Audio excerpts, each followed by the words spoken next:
अनुगुल बासंती volleyball trust पक्षर बासंती दुर्गा पड़ियारे आसंता 5 तारिख रु 7 तारिख जाए राज्य स्तरीय भलिबल प्रतियोगिता अनुष्ठित हेबो। एथिरे मोट 16 टीम अंशग्रहण करिवे।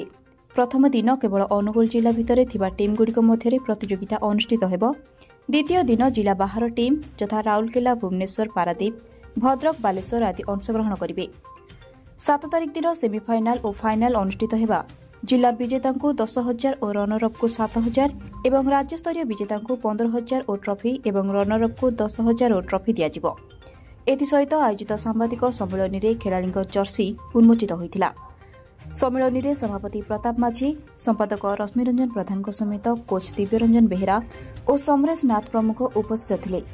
खेल दिन 10 आरंभ हो दिवारात्र क्रम अनुष्ठित हेबो। देखो जदि देखा आम अनुगुल जिला गोटे दिन थिला भलीर हब थिला एठी कहया गले अत्युक्ति हेबनी, कारण एई अनुगुल जिलार पिला राज्य स्तरीय कहतु कि नेशनल स्तरीय नहीं खेलुले, किंतु गत किछि वर्ष हेलानी भलीबल धीरे धीरे लोप पाई बसला अनुगुल जिले में।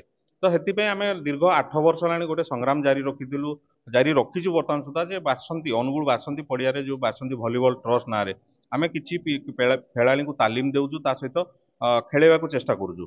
निहत भाव में कहीपर आम गर्वर विषय जे 2-3 खेलाड़ी आम बर्तमान खेलिकी जिला स्तरीय को पहुंची सारे।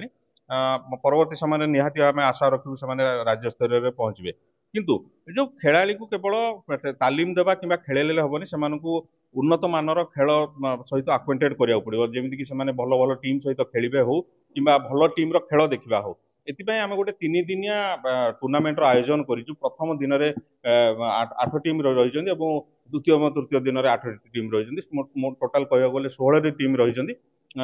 आमर मुख्य लक्ष्य रोचे भलीबल जो भाव में अनुगुल जिले में पूर्व तार जो भाव में था पुणी थे तार गर्व गौरव भलीबल फेरी आसु अनुगुल जिले में, से आम प्रयास जारी रखु।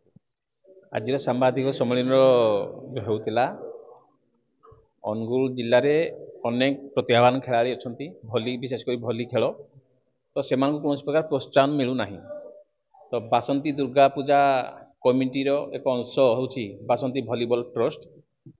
बासंती भलीबल ट्रस्ट विगत 10 वर्ष हम ये खेल खेलुची एवं सब वर्ष ये टूर्णामेंट आयोजन करुच्ची। चलित वर्ष बासंती दुर्गा पूजा कमिटी तरफ जो टूर्णामेंट होची एक राज्य स्तरीय भलीबल टूर्णामेंट होची एवं एथिरे 16टी दल अंशग्रहण करुछंती।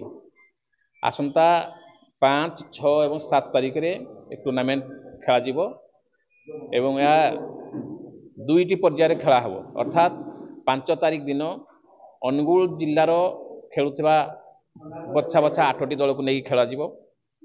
सेई 8टी दल जो 2टी दल चैंपियन हेबे माने फाइनालिस्ट हेबे, से माने परवर्ती समय राज्य स्तरीय टीम सहित खेलिबे एवं 5टी राज्य स्तरीय टीम 2 फाइनालिस्ट एवं निजे बासंती होम टीम खेलिबो। एइथिमे आमे करूचु। आम मूल लक्ष्य होची अनुगुल जिल्लारू अनेक प्रतिभावान भली खेलाड़ी अछंती, सेमानकु सठिक ढंगरे प्रोत्साहन मिलु नथिबारु सेमाने अलगा स्थान रे मध्ये खेलुचंती। तेणु बासंती ट्रस्ट जो आयोजन करूची मूल लक्ष्य होची भल प्रतिभावान खेलाड़ी बाहर करिवा एवं आगामी दिन में आमर लक्ष्य मध्ये रखीचु एठारे एक भली कैंप करिवु। नियमित भाव में नूतन पीढ़ी मानकु खेल प्रशिक्षण दियाजिबो। केवल प्रशिक्षण माध्यम जेमिति आगामी दिन में ओडिशा रे अनुगुल जिलार स्वतंत्र प्रतिष्ठा रहिबो भली खेल उपरे से दिगरे प्रचेष्टा करिया को आमे चेष्टा करूछु। Angul Shivprasad Behera report, IUIA news.